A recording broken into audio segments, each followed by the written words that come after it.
Dracula by Bram Stoker. Chapter 24. Dr. Seward's Phonograph Diary. Spoken by Van Helsing.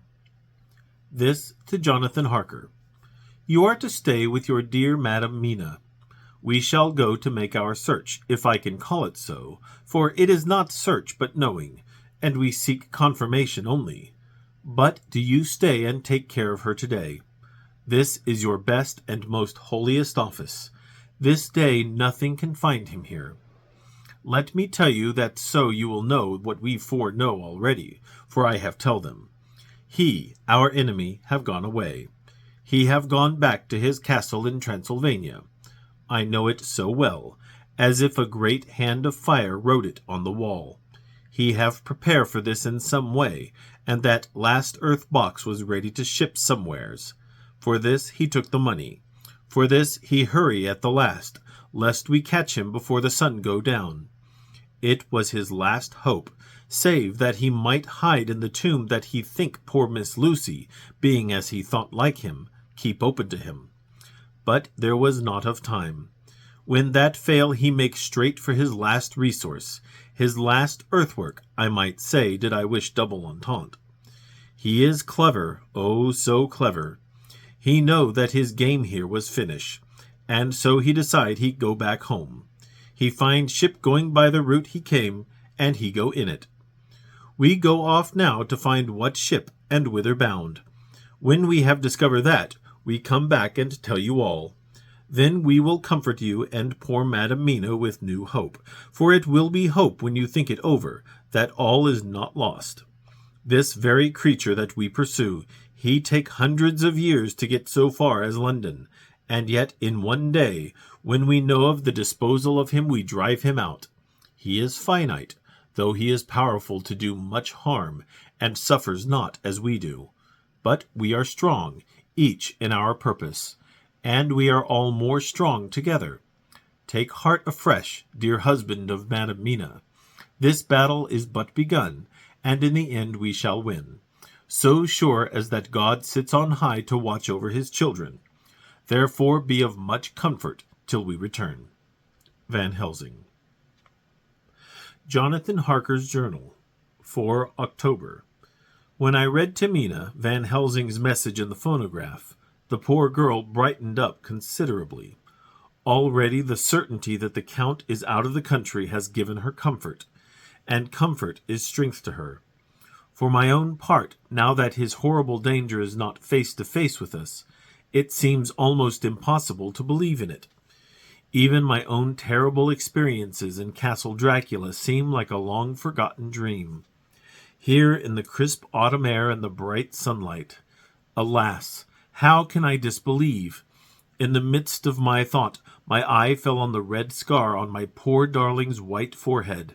Whilst that lasts, there can be no disbelief. Mina and I fear to be idle, so we have been over all the diaries again and again. Somehow, although the reality seems greater each time, the pain and the fear seem less. There is something of a guiding purpose manifest throughout, which is comforting. Mina says that perhaps we are the instruments of ultimate good. It may be. I shall try to think as she does. We have never spoken to each other yet of the future. It is better to wait till we see the professor and the others after their investigations. The day is running by more quickly than I ever thought a day could run for me again. It is now 3 o'clock. Mina Harker's Journal, 5 October, 5 p.m. Our meeting for report. Present, Professor Van Helsing, Lord Godalming, Dr. Seward, Mr. Quincy Morris, Jonathan Harker, Mina Harker. Dr. Van Helsing described what steps were taken during the day to discover on what boat and whither bound Count Dracula made his escape. As I knew that he wanted to get back to Transylvania, I felt sure that he must go by the Danube mouth, or by somewhere in the Black Sea, since by that way he come. It was a dreary blank that was before us. Ame ignotum pro magnifico, and so with heavy hearts we start to find what ships leave for the Black Sea last night. He was in sailing ship, since Madam Mina tell of sails being set. these not so important as to go in your list of the shipping and the times, and so we go, by suggestion of Lord Godalming, to your Lloyd's, where are note of all ships that sail, however so small.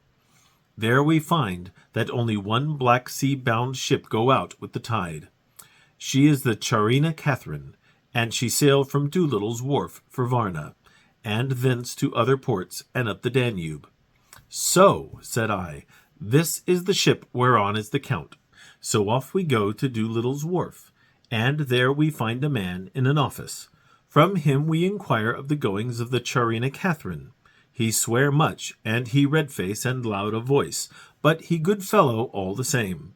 And when Quincy give him something from his pocket, which crackle as he roll it up, and put it in a so small bag which he have hid deep in his clothing, he still better fellow and humble servant to us. He come with us, and ask many men who are rough and hot. These be better fellows too when they have been no more thirsty. They say much of blood and bloom, and of others which I comprehend not, though I guess what they mean. But, nevertheless, they tell us all things which we want to know.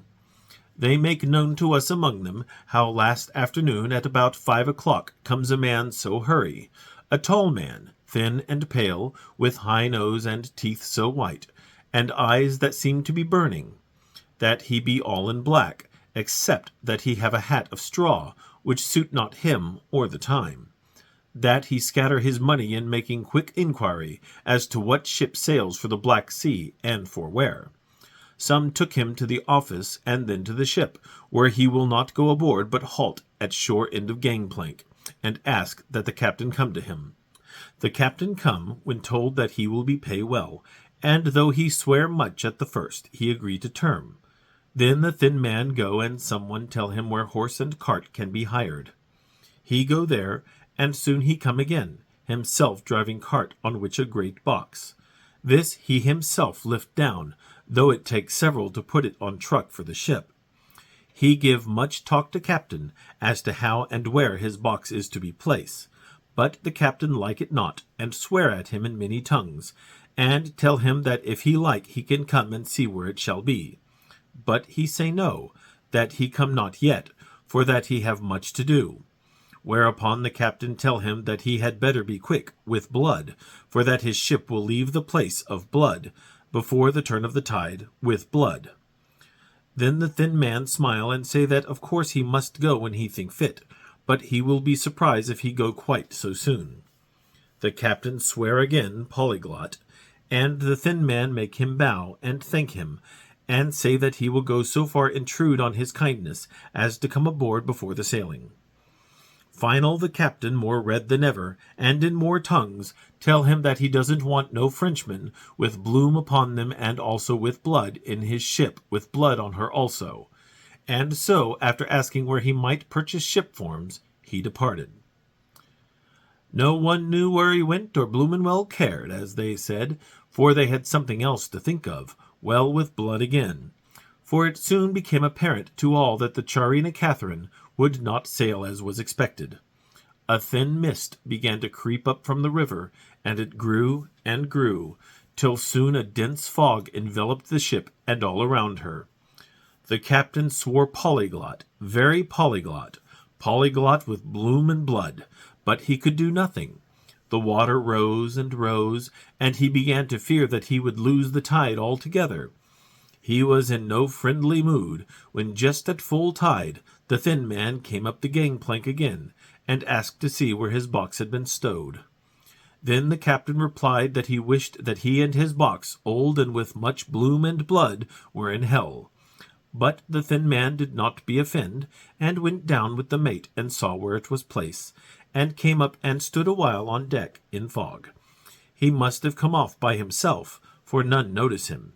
Indeed, they thought not of him, for soon the fog began to melt away, and all was clear again.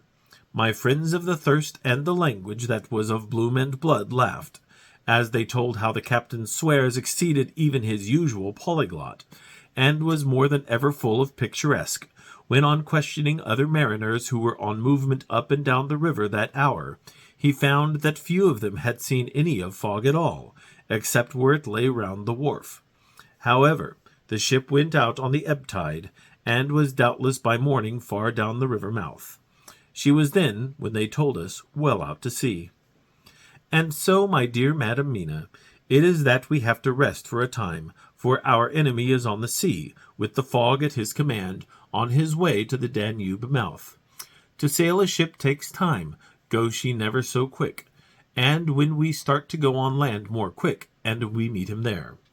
Our best hope is to come on him when in the box between sunrise and sunset, for then he can make no struggle, and we may deal with him as we should. There are days for us in which we can make ready our plan. We know all about where he go, for we have seen the owner of the ship, who have shown us invoices and all papers that can be. The box we seek is to be landed in Varna, and to be given to an agent, one Ristix, who will there present his credentials, and so our merchant friend will have done his part. When he asks if there be any wrong for that so, he can telegraph and have inquiry made at Varna. We say no, for what is to be done is not for police or of customs. It must be done by us alone, and in our own way. When Dr. Van Helsing had done speaking, I asked him if he were certain that the Count had remained on board the ship. He replied, "We have the best proof of that, your own evidence, when in the hypnotic trance this morning." I asked him again if it were really necessary that they should pursue the Count, for oh, I dread Jonathan leaving me, and I know that he would surely go if the others went. He answered in growing passion, at first quietly. As he went on, however, he grew more angry and more forceful, till in the end we could not but see wherein was at least some of that personal dominance which made him so long a master amongst men.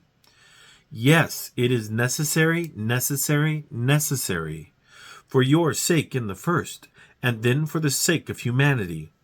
This monster has done much harm already in the narrow scope where he find himself, and in the short time when as yet he was only as a body groping his so small measure in darkness and not knowing. All this have I told these others. You, my dear Madam Mina, will learn it in the phonograph of my friend John, or in that of your husband. I have told them how the measure of leaving his own barren land, barren of peoples, and coming to a new land where life of man teems till they are like the multitude of standing corn, was the work of centuries. Were another of the undead, like him, to try to do what he has done, perhaps not all the centuries of the world that have been, or that will be, could aid him. With this one, all the forces of nature that are occult and deep and strong must have worked together in some wondrous way. The very place where he have been alive, undead for all these centuries, is full of strangeness of the geologic and chemical world. There are deep caverns and fissures that reach none know whither. There have been volcanoes, some of whose openings still send out waters of strange properties, and gases that kill or make to vivify. Doubtless, there is something magnetic or electric in some of these combinations of occult forces which work for physical life in strange way, and in himself were from the first some great qualities. In a hard and warlike time he was celebrate that he have more iron nerve, more subtle brain, more braver heart than any man. In him some vital principle have in strange way found their utmost. And as his body keep strong and grow and thrive, so his brain grow too.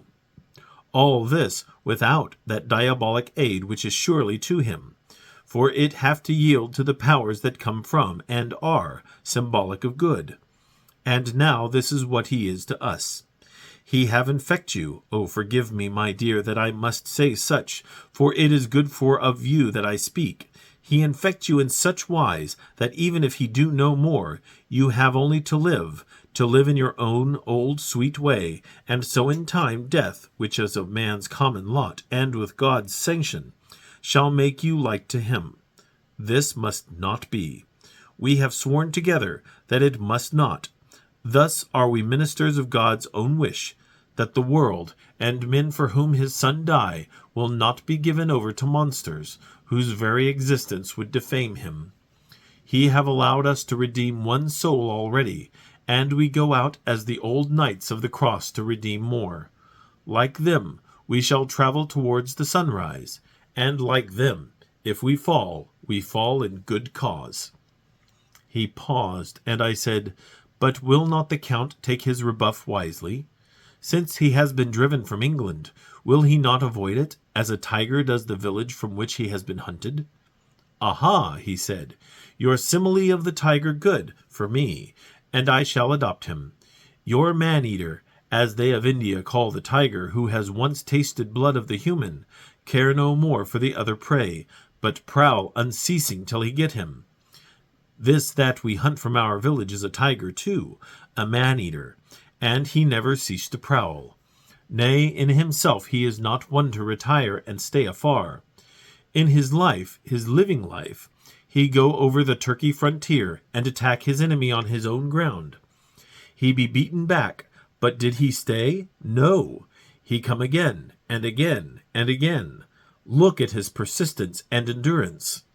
With the child brain that was to him, he have long since conceived the idea of coming to a great city. What does he do? He find out the place of all the world most of promise for him. Then he deliberately set himself down to prepare for the task. He find in patience just how is his strength, and what are his powers.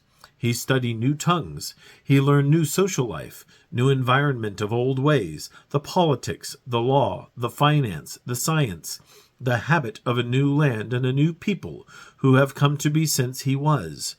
His glimpse that he have had whet his appetite only, and enkeen his desire. Nay, it help him to grow as to his brain, for it all proved to him how right he was at the first in his surmises. He have done this alone, all alone, from a ruined tomb in a forgotten land. What more may he not do when the greater world of thought is open to him?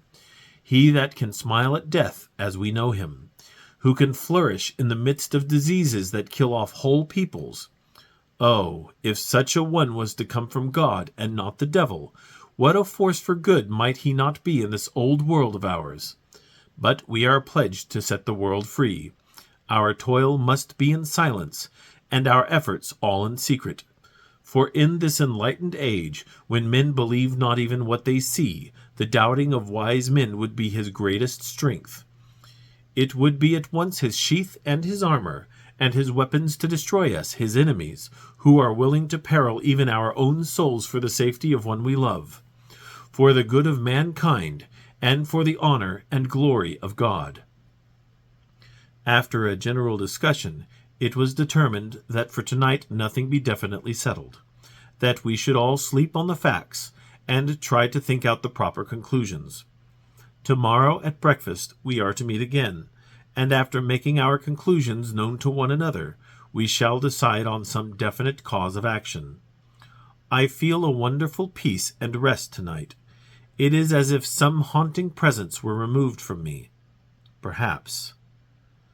My surmise was not finished, could not be, for I caught sight in the mirror of the red mark upon my forehead, and I knew that I was still unclean. Dr. Seward's Diary, 5 October. We all arose early, and I think that sleep did much for each and all of us. When we met at early breakfast, there was more general cheerfulness than any of us had ever expected to experience again. It is really wonderful how much resilience there is in human nature. Let any obstructing cause, no matter what, be removed in any way, even by death, and we fly back to the first principles of hope and enjoyment.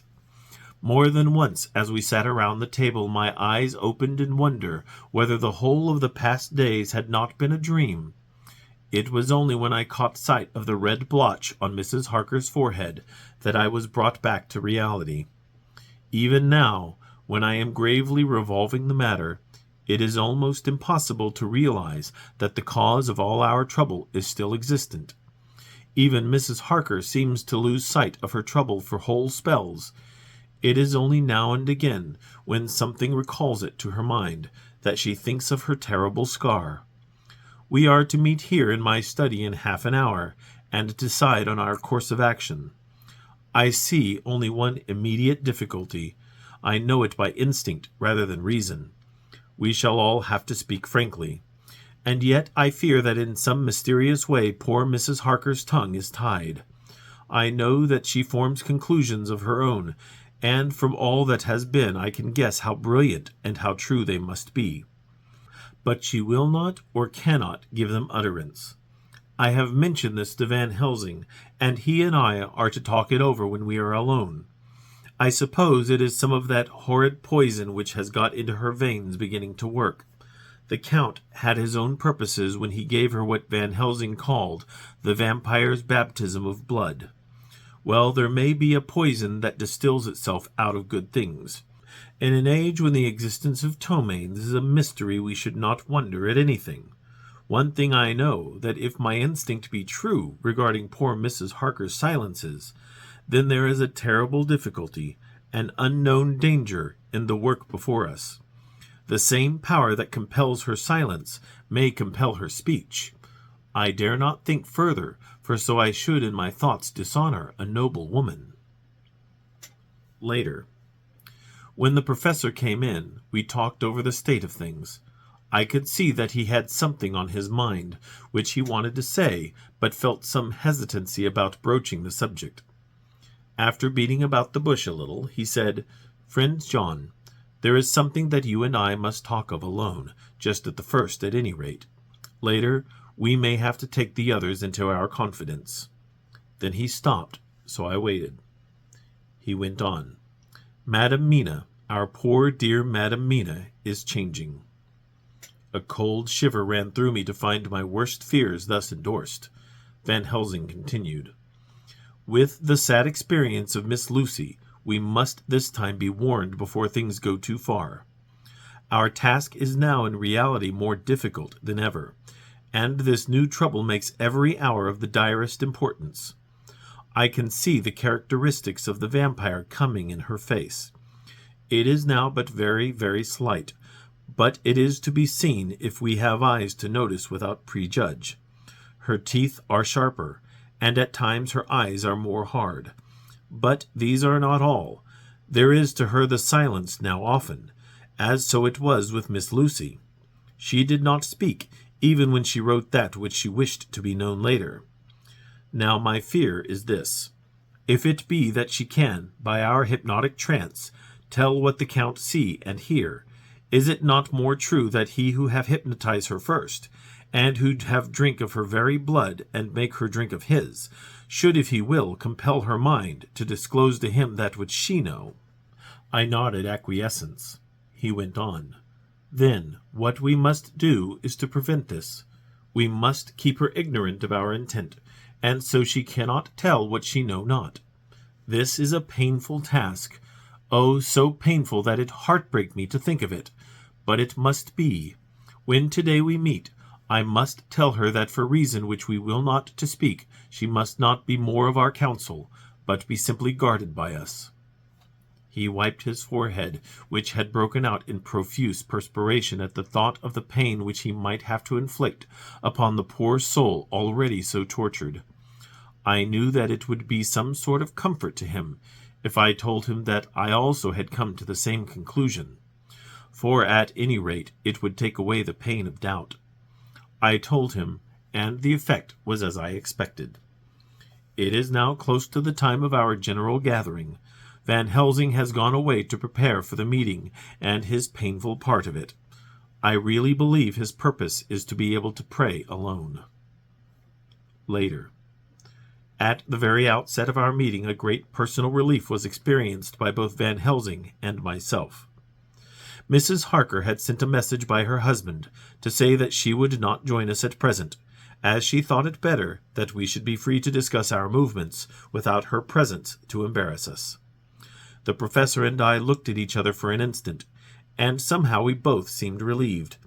For my own part, I thought that if Mrs. Harker realized the danger herself, it was much pain as well as much danger averted. Under the circumstances, we agreed, by a questioning look and answer with finger on lip, to preserve silence in our suspicions, until we should have been able to confer alone again. We went at once into our plan of campaign. Van Helsing roughly put the facts before us first. The Tsarina Catherine left the Thames yesterday morning. It will take her at the quickest speed she has ever made at least 3 weeks to reach Varna. But we can travel overland to the same place in 3 days. Now, if we allow for 2 days less for the ship's voyage, owing to such weather influences as we know that the Count can bring to bear, and if we allow a whole day and night for any delays which may occur to us, then we have a margin of nearly 2 weeks. Thus, in order to be quite safe, we must leave here on 17th at latest. Then we shall at any rate be in Varna a day before the ship arrives, and able to make such preparations as may be necessary. Of course, we shall all go armed against evil things, spiritual as well as physical. Here Quincy Morris added, I understand that the Count comes from a wolf country, and it may be that he shall get there before us. I propose that we add Winchesters to our armament.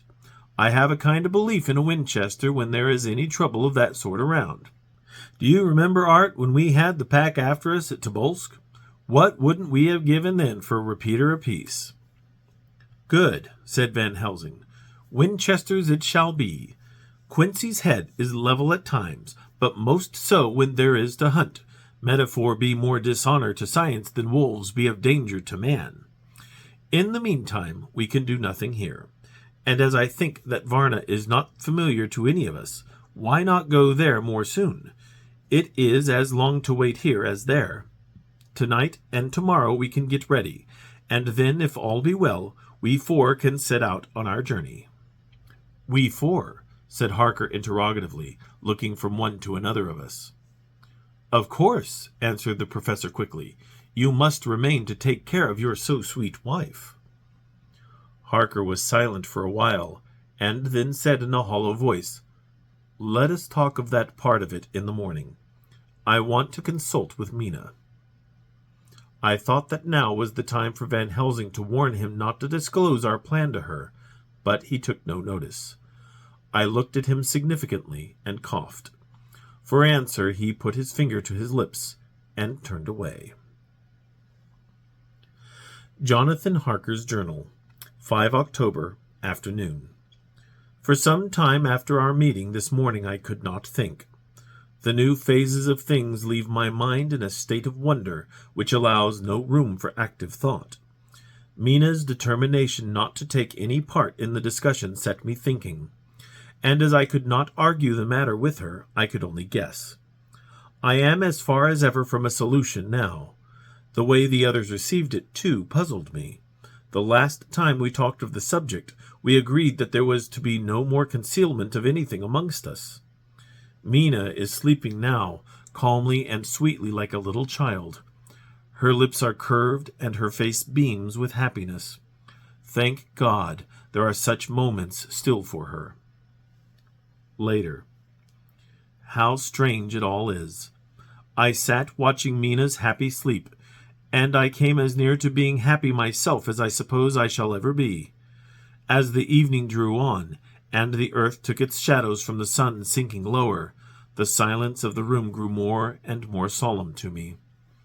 All at once Mina opened her eyes, and looking at me tenderly said, Jonathan, I want you to promise me something on your word of honor. A promise made to me, but made holily in God's hearing, and not to be broken though I should go down on my knees and implore you with bitter tears. Quick, you must make it to me at once. Mina, I said, a promise like that I cannot make at once. I may have no right to make it. But, dear one, she said, with such spiritual intensity that her eyes were like pole stars, it is I who wish it, and it is not for myself. You can ask Dr. Van Helsing if I am not right. If he disagrees, you may do as you will. Nay, more, if you all agree. Later you are absolved from the promise. I promise, I said, and for a moment she looked supremely happy, though to me all happiness for her was denied by the red scar on her forehead. She said, Promise me that you will not tell me anything of the plans formed for the campaign against the Count, not by word or inference or implication, not at any time whilst this remains to me.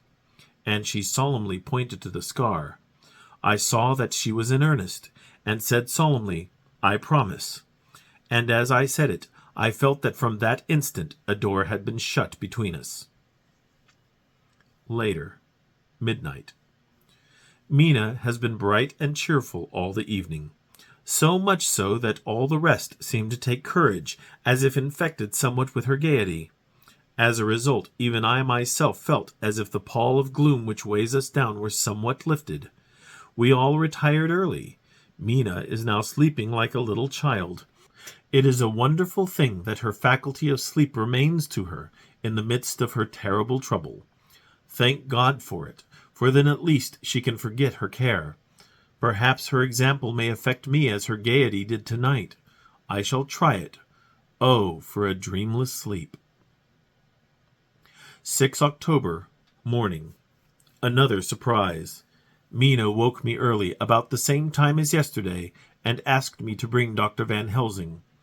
I thought that it was another occasion for hypnotism, and without question went for the professor. He had evidently expected some such call, for I found him dressed in his room. His door was ajar, so that he could hear the opening of the door of our room. He came at once. As he passed into the room, he asked Mina if the others might come too. "No," she said quite simply. "It will not be necessary. You can tell them just as well. I must go with you on your journey." Dr. Van Helsing was as startled as I was. After a moment's pause, he asked, "But why?" "You must take me with you. I am safer with you, and you shall be safer too." "But why, dear Madam Mina? You know that your safety is our solemnest duty. We go into danger to which you are, or may be, more liable than any of us from circumstances, things that have been." He paused, embarrassed. As she replied, she raised her finger and pointed to her forehead. "I know. That is why I must go. I can tell you now, whilst the sun is coming up. I may not be able again. I know that when the Count wills me, I must go. I know that if he tells me to come in secret, I must by wile. By any device to hoodwink even Jonathan." God saw the look that she turned on me as she spoke, and if there be indeed a recording angel, that look is noted to her everlasting honor. I could only clasp her hand. I could not speak. My emotion was too great for even the relief of tears. She went on. "You men are brave and strong. You are strong in your numbers, for you can defy that which would break down the human endurance of one who had to guard alone. Besides, I may be of service, since you can hypnotize me, and so learn that which even I myself do not know." Dr. Van Helsing said gravely, "Madam Mina, you are, as always, most wise. You shall with us come, and together we shall do that which we go forth to achieve." When he had spoken, Mina's long spell of silence made me look at her. She had fallen back on her pillow asleep. She did not even wake when I had pulled up the blind and let in the sunlight which flooded the room. Van Helsing motioned to me to come with him quietly. We went to his room, and within a minute Lord Godalming, Dr. Seward, and Mr. Morris were with us also. He told them what Mina had said, and went on. "In the morning we shall leave for Varna. We have now to deal with a new factor, Madam Mina. Oh, but her soul is true. It is to her an agony to tell us so much as she has done, but it is most right, and we are warned in time. There must be no chance lost, and in Varna we must be ready to act the instant when that ship arrives." "What shall we do exactly?" asked Mr. Morris laconically. The professor paused before replying. "We shall at the first board that ship. Then, when we have identified the box, we shall place a branch of the wild rose on it. This we shall fasten, for when it is there none can emerge, so that at least says the superstition. And to superstition must we trust at the first. It was man's faith in the early, and it have its root in faith still. Then, when we get the opportunity that we seek, when none are near to see, we shall open the box, and all will be well." "I shall not wait for any opportunity," said Morris. "When I see the box I shall open it and destroy the monster, though there were 1,000 men looking on. and if I am to be wiped out for it in the next moment. I grasped his hand instinctively, and found it as firm as a piece of steel. I think he understood my look. I hope he did. "Good boy," said Dr. Van Helsing. "Brave boy. Quincy is all man. God bless him for it. My child, believe me, none of us shall lag behind or pause from any fear. I do but say what we may do, what we must do. But indeed, we cannot say what we may do. There are so many things which may happen, and their ways and their ends are so various, that until the moment we may not say. We shall all be armed in all ways, and when the time for the end has come, our effort shall not be lack. Now let us today put all our affairs in order. Let all things which touch on others dear to us, and who on us depend, be complete. For none of us can tell what, or when, or how the end may be. As for me, my own affairs are regulate, and as I have nothing else to do, I shall go make arrangements for the travel. I shall have all tickets and so forth for our journey." There was nothing further to be said, and we parted. I shall now settle up all my affairs of earth, and be ready for whatever may come. Later. It is done. My will is made and all complete. Mina, if she survive, is my sole heir. If it should not be so, then the others who have been so good to us shall have remainder. It is now drawing towards the sunset. Mina's uneasiness calls my attention to it. I am sure that there is something on her mind which the time of exact sunset will reveal. These occasions are becoming harrowing times for us all, for each sunrise and sunset opens up some new danger, some new pain, which, however, may in God's will be means to a good end. I write all these things in the diary since my darling must not hear them now, but if it may be that she can see them again, they shall be ready. She is calling to me.